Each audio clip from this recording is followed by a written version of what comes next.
Para mí es mucho más importante vivir que tomar fotografías, evidentemente, ¿sí? Pero una forma que me ha permitido a mí tener todas esas experiencias, conocer todos estos lugares, sobre todo todas las personas, ha sido la fotografía.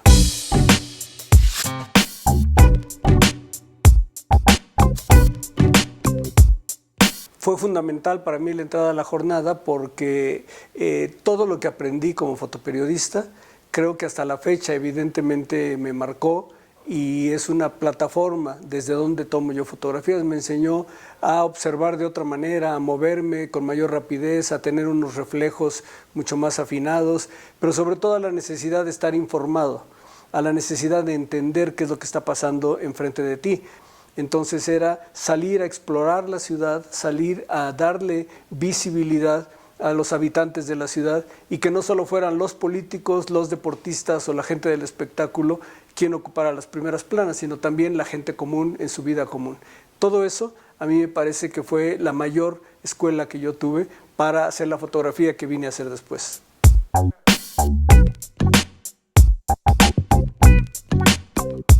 Y de manera paralela, yo empezaba a desarrollar ideas propias. Sábado de Gloria, por ejemplo, no se publicaron la primera vez y solo se publicó una que después se volvió muy famosa de un clavadista que se está echando, un gordo que se está echando un clavado.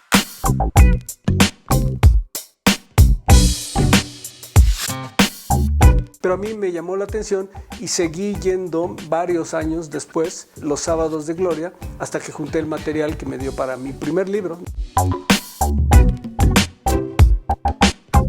Sí, definitivamente el ojo tiene que ejercitarse y todo esto que digo de la fotografía, del viajar, de lo que me dio el periodismo, etcétera, etcétera, atraviesa por algo que a mí me parece fundamental, que es el punto de vista de cada fotógrafo. ¿Sí?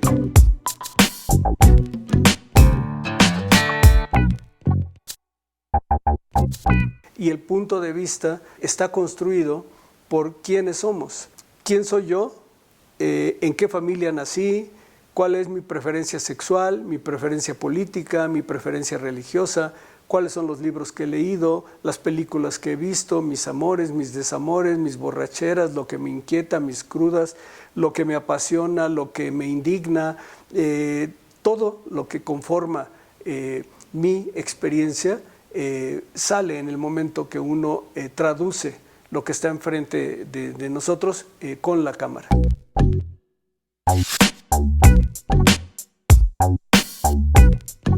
A mí me gusta ver a los ojos a las personas que estoy fotografiando, me gusta platicar con ellas, me gusta hablar con ellas. El saber cómo piensan, el saber cuál es su manera de entender el mundo, todo eso, además de que me sirve para mis fotografías, para entender lo que estoy fotografiando, a mí me sirve como persona, evidentemente. Muchas ocasiones he estado en situaciones que es tan intenso lo que está pasando, que lo primero que se me ocurre es guardar mi cámara.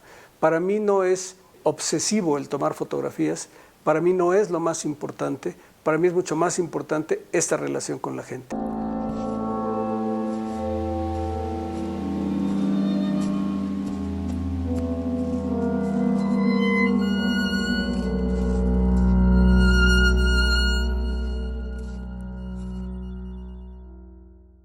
Siempre me ha gustado mucho experimentar. Entonces, en la actualidad, pues trabajo con drones, trabajo con cámaras digitales, con el teléfono celular, desde luego, con películas, sigo trabajando con cámaras de película, con todo lo que se pueda. Pero no solo en el sentido tecnológico, sino también en el sentido del lenguaje. Entender que la fotografía es un lenguaje que en la actualidad está atravesado por los lenguajes del cine, de los videojuegos, de la realidad aumentada, de la realidad virtual, pero también de la literatura, también de las artes, también de la ciencia. La fotografía sigue tratando de definirse a sí misma como un medio, porque recordemos que creció, nació, surgió muy acomplejada. La fotografía siempre quiso ser arte, siempre se quiso comparar con la pintura, siempre se quiso comparar con las bellas artes, y ahora ya no. Ahora el arte contemporáneo es la fotografía. Este gesto tan cotidiano y que parece tan sencillo en Instagram, pasar las fotos y detenerse en una, pues habla de un sofisticado proceso en la mente de lectura de la imagen. Entonces eso nos habla de que el lenguaje de la fotografía, la manera de leer la fotografía, ha cambiado muchísimo. Sí, mi fotografía va cambiando con los años.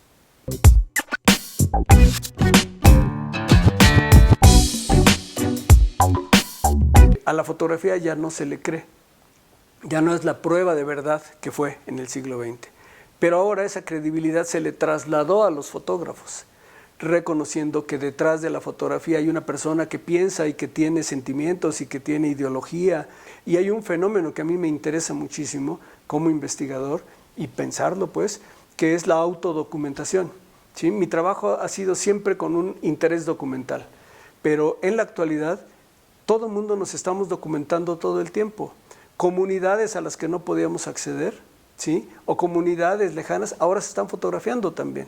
¿Sí? Entonces, el Instagram, Internet en general, es una fototeca, un banco de imágenes inagotable. Entonces ya no es el agente externo que llega con su mirada a decirnos cómo es una comunidad, son las propias comunidades. Entonces, eso, sin duda alguna, los que nos dedicamos a la imagen, a la comunicación y a la investigación, tiene que cambiar nuestra manera de pensar. Definitivamente no podemos seguir pensando la imagen de esta forma vertical como la pensábamos.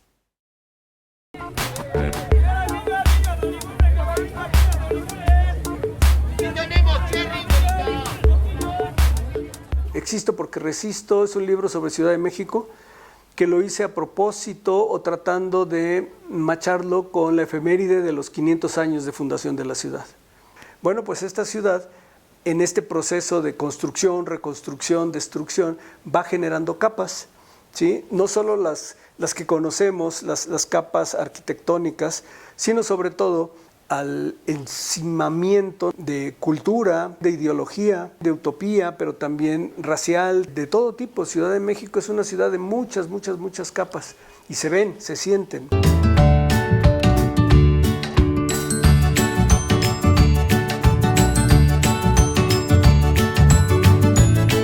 Pero no solo reciclamos y acumulamos objetos, reciclamos y acumulamos historia, reciclamos y acumulamos ideologías, ¿no? Por eso es que la Ciudad de México tiene esa energía que tiene, ¿no? Por eso Ciudad de México es tan intensa y por eso tanta gente se viene a vivir a Ciudad de México, ¿no?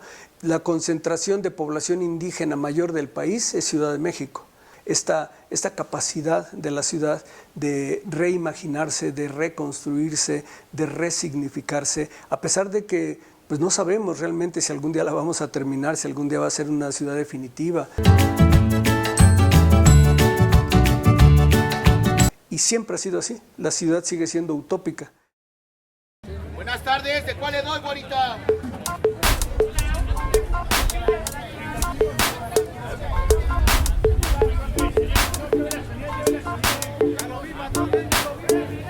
Tengo otro libro que hice en el 19 que se llama Tepito existe porque resiste.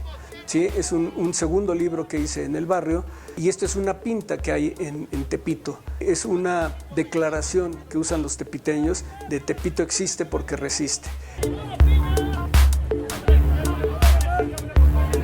Y después empezó a aparecer en las marchas feministas esta misma frase ya reconvertida a existo porque resisto. Y entonces me pareció que esa frase sintetizaba justamente lo que yo quería decir de la Ciudad de México. Entonces ha sido un proceso de reciclaje y de acumulación de capas en el título mismo. Litorales fue un proyecto que hice con ENIAC Martínez. Es probablemente el proyecto que más me gusta de todos los que he hecho. Tanto que ahora estoy iniciando un Litorales 2 y es una especie de homenaje a ENIAC también, porque ese proyecto lo hicimos junto en el 2000 y fue muy, muy, muy bonito.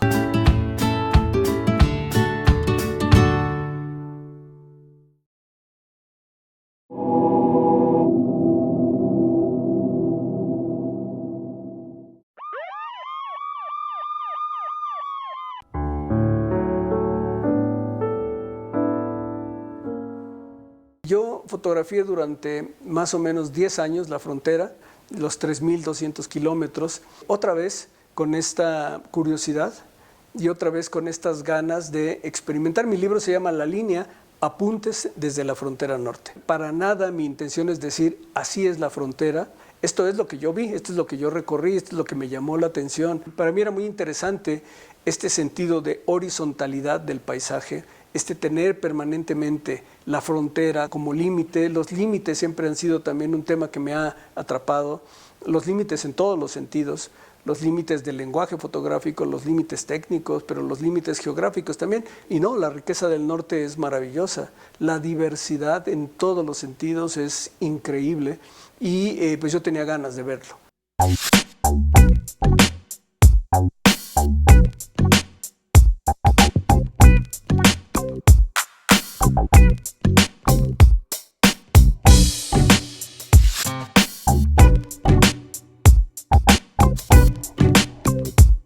Yo soy muy lento para trabajar, mis proyectos siempre son muy largos. México Tenochtitlan fueron 15 años, La Línea fueron 10 años.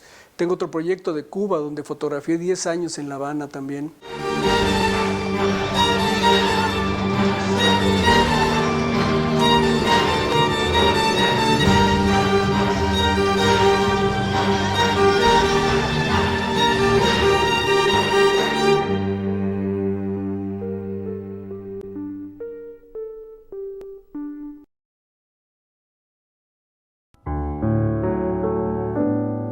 Antes yo hacía libros de fotografía que eran eso, un conjunto de fotografías puestas en un libro. Contar una historia tal vez o poner las mejores fotografías en un libro. Ahora no, ahora el libro se convierte en parte del proceso creativo. El libro se convierte en parte del pensamiento fotográfico.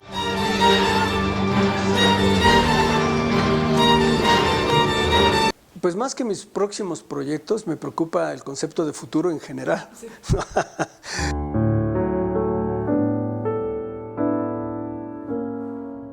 Ahora, aquí hay que tener cuidado porque debemos de pensar siempre que en el arte todo se vale, pero no todo funciona, ¿sí? Entonces uno tiene que escoger muy bien sus herramientas, uno tiene que escoger muy bien sus lenguajes y sus procesos, para que realmente funcionen con lo que estás pensando, con lo que quieres transmitir.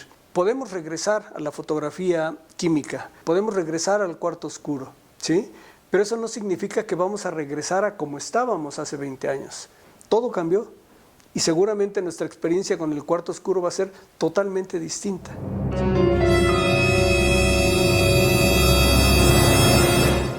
Tengo 3 proyectos con los que estoy trabajando en la actualidad.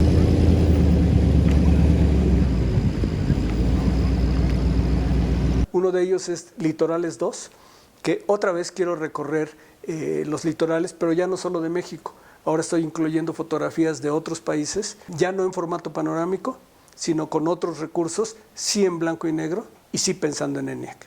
Tengo otro proyecto que estoy retomando también, una serie que ya había iniciado y que se quedó ahí parada, que se llama Instalaciones Involuntarias, ensambles de objetos que se dan en la calle, en la vida cotidiana, que podían ser producto de un instalador, ¿sí? Pero que la gente los hace normalmente con un sentido utilitario. ¿Sí? O sea, pongo esto más esto para que pase esto.